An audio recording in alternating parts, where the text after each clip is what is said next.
Assalomu alaykum hammaga. Meni ismim Hajimxo'jayev Shahzod Baxtiyorovich. Akfa universitet klinikasini lor shifokori lavozimida ishlab kelmoqdaman.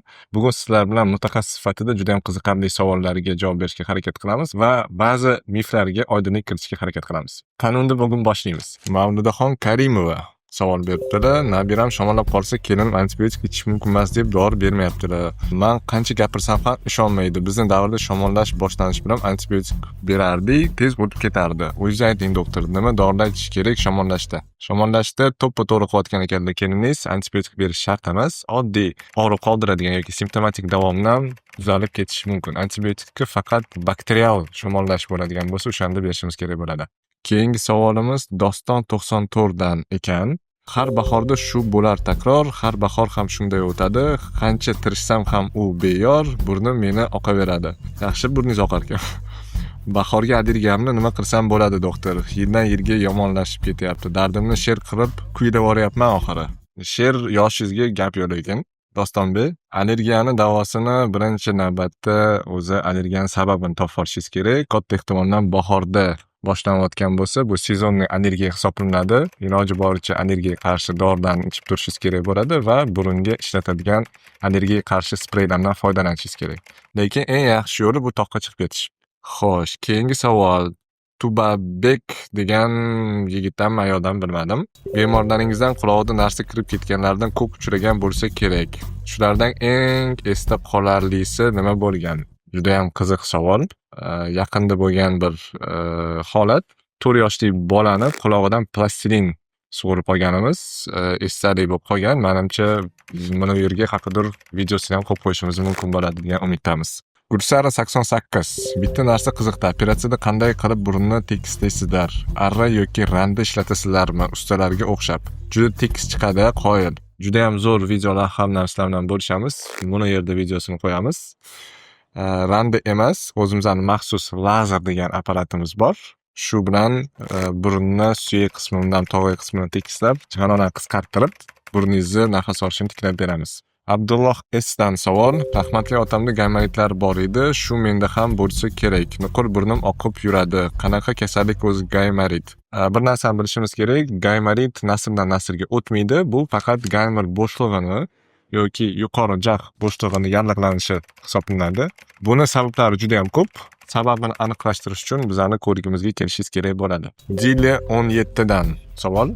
Umrimda birinchi marta lorga borgandim, burnimni ko'rib qiyshayish bor ekan dedi. Hech qachon burnimdan travma olmaganman. Qanaqasiga qiyshayishi mumkin unda? Rostdan ham operatsiya qilish kerakmi?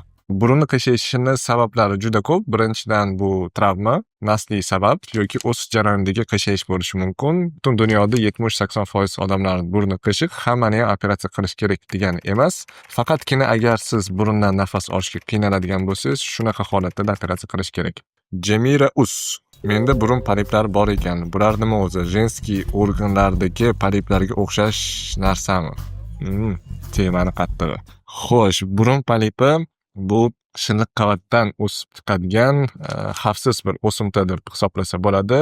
Jenskiy polip tomondagi jenskiy organlardagi poliplarga o'xshamaydi. Bu ko'p holatlarda allergiyani sababidan kelib chiqadi. Ko'p holatlarda agar allergiyani davolamasdan yuradigan bo'lsangiz, polip o'sib chiqib, nafas yo'llaringizni to'sib qo'yib, nafas olishingizga qiyinchilik tug'diradi va oxirida operatsiyagacha taqalishingiz mumkin.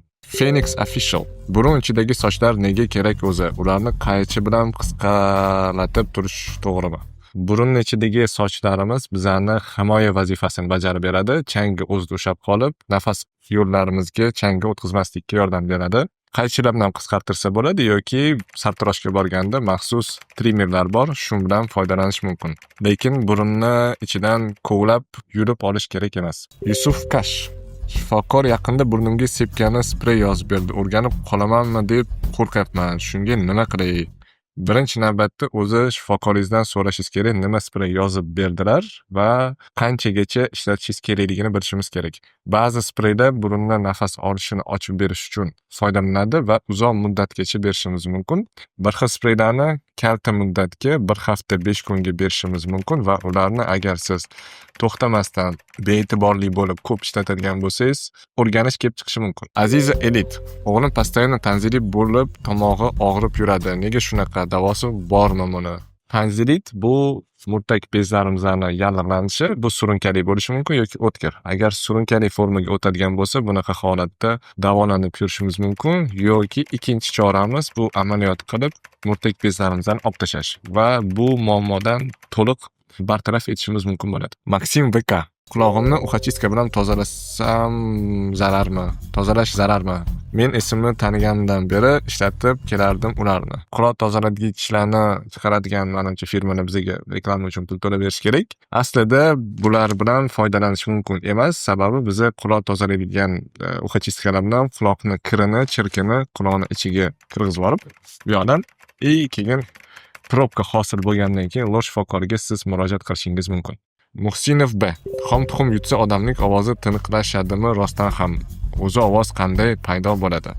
Tuxumni to'g'risini aytsam yutib ko'rmaganman. Ovoz paydo bo'lishi juda ham bir noyob desa ham bo'ladi, sababi ovoz chiqishda bizga bir nechta omillar bor. Birinchisi bu ovoz bog'lamlarimiz. Ovoz bog'lamlarimiz qimirlagan holatida bizda ovoz tashkil etadi, lekin bu faqat ovoz bog'lamlariga bog'liq emas. Misol uchun burnimizda bitish bo'ladigan bo'lsa, tumov bo'ladigan bo'lsa, ovozimiz o'zgaradi. Nima uchun? Burnimizdagi bosim o'zgarganini hisobida bu sal o'zgarish berishi mumkin. Bir xil bolalarda ayolga o'xshagan ovoz bo'lishi mumkin, bir xil ayollarda erkak kishiga o'xshagan do'rillagan qo'pol tovush chiqishi mumkin. Bu nimani hisobidan? Ko'p holatlarda ovoz bog'lamlarimizning uzunligida. Shahzoda Adan savol: jiyanimning bir qulog'i yaxshi rivojlanmagan, hammanikiga o'xshash emas. Bu xavfli emasmi? Kelajakda eshitishda muammo bo'lmaydimi? Juda ham qiziq savollardan biri. Ko'p bemorlarda bunaqa holat bo'ladi, ko'p bolalarda bu holat. Buni mikrotiya deb aytish mumkin, darajasiga qarab. Quloqni rivojlanishida o'zgarish. Bir yoq tomonda quloqda o'zgarishsiz bo'lishi mumkin, bir yoq quloq o'zgarib suprasida o'zgarish mumkin. Tashqi eshituv yo'l rivojlanmagan bo'lishi mumkin. Uni albatta shifokorga ko'ringandan keyin biz tavsiya etishimiz mumkin bo'ladi. Albatta bu ozgina eshitishga ham ta'sir qiladi. Sababi quloqning ichidagi suyachalarimiz yoki quloqni nog'ora pardasi rivojlanmagan bo'lsa, bola uchun bu juda ham muammoli deb aytishimiz mumkin. Eshitishda qiyinchilikka tug'diradigan holat. Albatta bunaqa holatda ota-onalar, yaqinlar bee'tibor bo'lmasdan shifokorga obязательно ko'rsatishligi kerak bo'ladi. Xolida Rasulovadan savol: hayronman deydi, nimaga eng muhim tinch turishim kerak bo'lgan paytlarda hichoq tutib qoladi? Davosi bormi yoki to'xtatishni eng oson yo'li qaysi? Oson yo'li menimcha qo'qonlik tabibga bir borib kelsa yaxshi bo'lardi-yu. Hozir bormi? Albatta bu hazil. Hichoqqa sabablari juda ko'p. Aslida bu lor a'zolariga unaqa juda ham taalluqli emas, lekin birinchi navbatda mushaklarni biz tinchlantiradigan bo'lsak, atrishka yoki hichoq nisbatan kamayadi. Keyingi savolimiz Mirozbek 78 dan: yarim yildan beri qulog'im shang'illaydi, ba'zida boshim ham aylanib turadi. Bu nimadan bo'lishi mumkin? Uylanganimga ham yarim yil bo'ldi ekan. Tabriklaymiz. Mendek o'ylab qarasam, balki ayoldan qidirishingiz kerakdir. Ayol esa asabingizni buzayotgan bo'lsalar, quloqni shovqin berishi va bosh aylanish ko'p holatlarda stress fonida bo'ladi va quloqni o'ziga muammolar kelib chiqarishi mumkin. Quloqni eshitish nervida pasayish bo'ladigan bo'lsa, lekin sizda 6 oydan beri bu holat boshlangan bo'lsa, buni albatta tekshirishingiz kerak, sababi kinayimiz bir o'zlari qiynalib qolmasliklari uchun deb o'ylaymiz. Xo'sh, Lazizo 33: nega to'ylarda baland musiqa qo'ygandan keyin tinch joyga o'tsa quloq ting'irlab qoladi? Buni oddiy javob bor. Напряжение quloqni nog'ora pardasiga doimiy ravishda kuchli ovoz bergandan keyin buni tinchlanib olish kerak. Напряжение hisobida nog'ora parda qimirlab turadi. Shunga albatta tinchlik kerak bo'ladi. Qiyin bo'lsa ham buni amalga oshirishimiz kerak. Vega S dan savol: o'g'lim qattiq shamollagandan keyin ba'zida qulog'idan yiring oqyapti. Bu normal holatmi? Quloqdan yiring kelsa, menimcha bu hech qachon normal holat bo'lmasa kerak. Albatta shifokorga ko'rsating. Bunaqa holatda biz bee'tibor bo'lishimiz kerak emas farzandlarimizga. Ko'p bolalarda, yosh bolalarda bu muammo uchrab turadi. Anatomik tuzilishi hisobida burun bilan quloqni bog'laydigan yevstakinay bor. Bu kichkina bolalarda juda kalta va yog'on bo'lgani hisobidan burundagi infeksiya juda ham tez quloqqa o'tib ketadi va nojo'ya holatlarga olib kelib, nog'ora pardani teshib, quloqdan yiring kelishi mumkin. Shuning uchun albatta losh shifokorga ko'rsatish kerak bo'ladi. Umirova S'dan savol: bolalar yiliga necha marta shamollashi normal o'zi? Bolamni bog'chaga berganimdan beri deyarli har oy shamollaydi.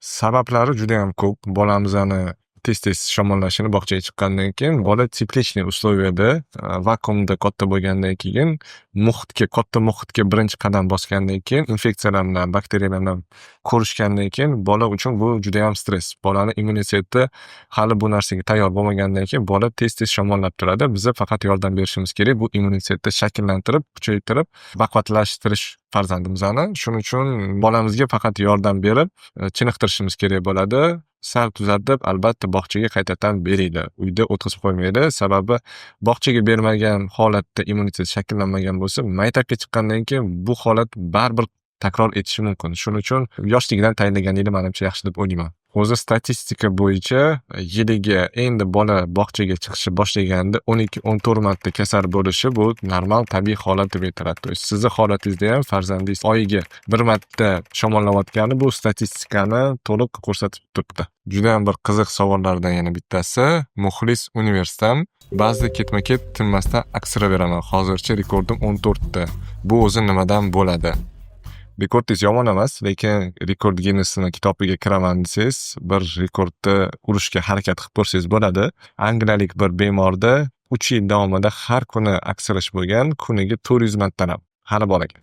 Bugun juda ham qiziqarli savollarga javob berishga harakat qildik. Agar sizda ham mutaxassis uchun savollar qolgan bo'lsa, kommentariyda savollaringizni berishingiz mumkin va albatta like bosishni unutmang. Hammaga rahmat.